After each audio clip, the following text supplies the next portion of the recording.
Predo mnou je nová výzva. Idem si omrknúť rieku Topľa. V živote som na nej nechytal. Tak si pôjdem pozrieť nejaké fleky, kde by sa dalo chytať a možno si aj zahodím.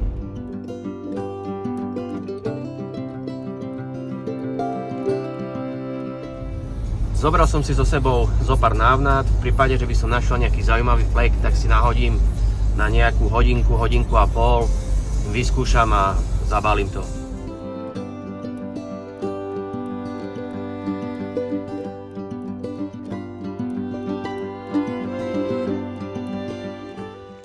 Prešiel som asi kilometr, všade je to zarastené, prístup prakticky žiadny, s prútami sa tam asi nedostanem. Možno, že nejaký prístup z vody, keby som mal broďaky, tak prejdem, ale to broďaky zatiaľ nemám. Sú tu nejaké pekné vykosené miesta, ale to sú miesta, kde chodia pravidelne rybári, čiže predpokladám, že to bude prechytaný jak šľak. Skúsime nájsť nejaké iné miesto, alebo ostaneme na tom prechytanom, vyskúšame, uvidíme, čo to dá.